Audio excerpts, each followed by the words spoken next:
Hello guys, সবাই কেমন আছো? আমিও ভালো আছি। তীর্থস ডেলি ব্লগে তোমাদের জন্য নিয়ে আসলাম আরও নতুন একটি ভিডিও। আজকে আমাদের পাড়ায় ছিল গোপাল ঠাকুরের বনভোজন।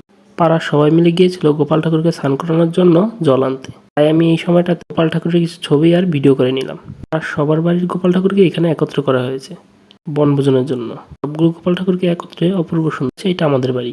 আমাদের বাড়ির ঠিক অপর পাশে এই মাঠটাতে খাবারের আয়োজন করা হয়েছে। প্রসাদ দেওয়া হবে। পুরো অনুষ্ঠানটি সেইখানে সবাইকে প্রসাদ দেওয়া হবে এই মাঠটাতে। আমরা যারা গোপাল ঠাকুরকে স্নান করানোর জন্য জল আনতে যেতে পারিনি, তারা এখানে বসে সবাই মিলে অপেক্ষা করছিলাম কখন সবাই জল নিয়ে বাসায় আসবে। অপেক্ষা করতে করতে সবাই বাসায় চলে আসলো গোপাল ঠাকুরকে স্নান করানোর জল নিয়ে।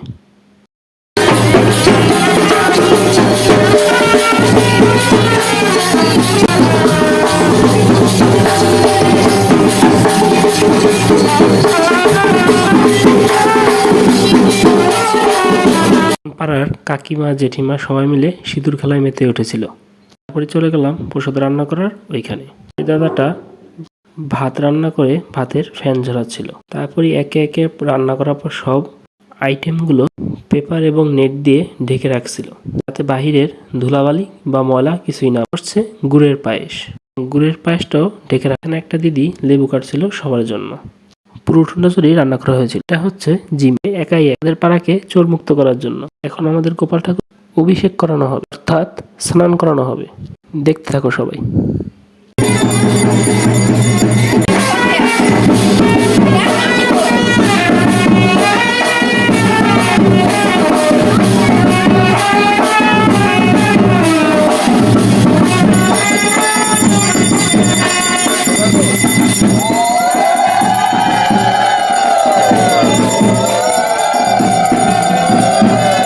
এই সুন্দর ঘটের জল দিয়ে গোপাল ঠাকুরকে স্নান করানো হবে। এখন একে একে সবাই গোপাল ঠাকুর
এখন আমাদের পাড়ার সবাই একত্রে, অর্থাৎ সবাই একসাথে গোপাল ঠাকুরকে স্নান করাবে বা অভিষেক।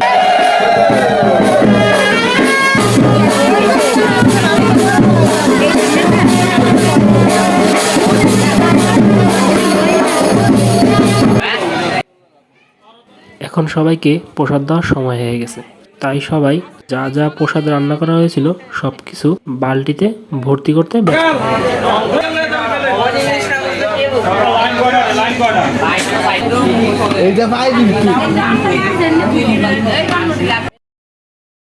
ইতিমধ্যে সবাই প্রসাদ খেতে বসে পড়েছে।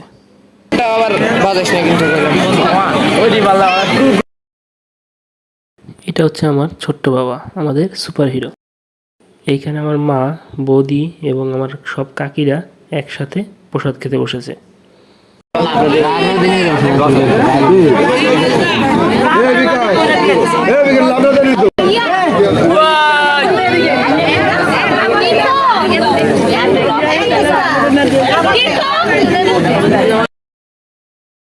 তো বন্ধুরা, ভিডিওটা আজকে এখানেই শেষ করছি। যদি ভিডিওটা ভালো লেগে থাকে সবাই বেশি বেশি লাইক, কমেন্ট, শেয়ার করে দিবেন।